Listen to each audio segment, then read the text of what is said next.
may be wondering why I'm making a video on how to copy a project, but I assure you there is a way to do it, but in a way that gives you much more control than just doing it in the Finder.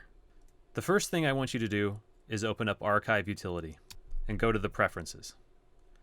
Make sure that these bottom three are as such. Save archive into the same directory, use archive zip format, and after archiving, delete the files archived. Just so you know, whatever settings you use in Archive Utility will affect the behavior of the Finder when you compress or expand zip files.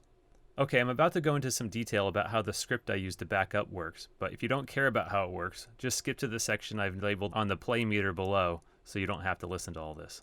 Here's the script. It's using a command in terminal called rsync, which is basically used to copy files that is vastly superior for a number of reasons. It's very similar to chronosync if you've ever used chronosync. The way this command works is rsync means just run rsync. This little section here is broken up into a few categories. R stands for recurse into directories, which means don't just copy the one file, copy all of the subdirectories inside of it. P equals preserve permissions. That's pretty obvious. Preserve times means keep the date modified and date created times. W means copy the whole files and don't use rsync's delta transfer algorithm. I actually had to look that up because I have no idea what it means, but the person that originally gave me this about 10 years ago put it in there, so I'm going to have to assume it's important. V equals verbose, which means as it's copying, it'll show you some details about what it's copying. Size only means if you stop the copy and restart it, it uses the size of the file and other similar metadata like the date modified or date created to know if that file is new enough that it should be copied again or replaced. Progress means show the actual progress of each individual file as a percentage as it copies. And exclude means exclude the type of files that are listed after it. And I do that with three types of files: log files, lock files, and hidden files.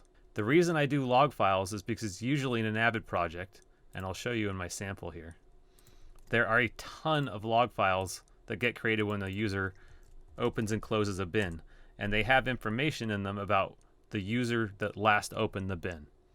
Well, frankly, unless you're on the Nexus, this information is useless. And as you can see, out of 4,559 files in this project, there's 959 log files. It's not a lot of data. In fact, these files are very tiny, but when you're copying something, the amount of read writes that it has to do adds a significant amount of time to your copy. And then if you send this project somewhere without zipping it first, it adds a lot of time to the send because it has to read and write every single one of these files. So I choose to exclude them. I also exclude the lock files. When a person opens a bin, as you know, a lock file gets created on the Nexus so that if other people open it, it only becomes read-only on their side. But these lock files shouldn't be included in a backup because you don't need a record of who had what bin open when you back up. And also, if you restore that backup, those lock files are going to appear to be in use by another user when they're actually not. And then hidden files, that's just me being anal. But why would you want a bunch of DS store files and other random stuff to copy that you don't need? So let's see how this works in real life. I'm going to open up my terminal. I'm going to grab my script. And as you can see, I've left a space after the last part of the script. Now you're going to go grab your project. Just drag it into the Finder window.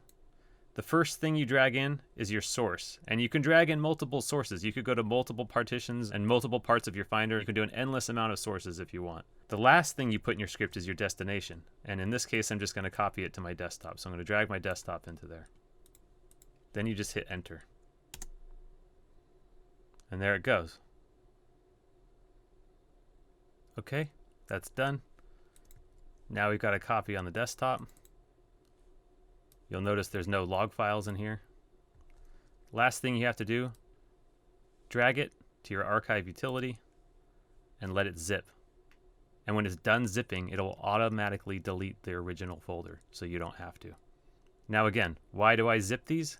Because if you're doing backups daily, it begins to take up a lot of space real quick. And if you zip them, not so much. Also, if I was going to send this project to someone through the internet, now you're sending one file and it takes a lot less time than all of the read and writes you got to send from this one. And obviously, the size matters as well.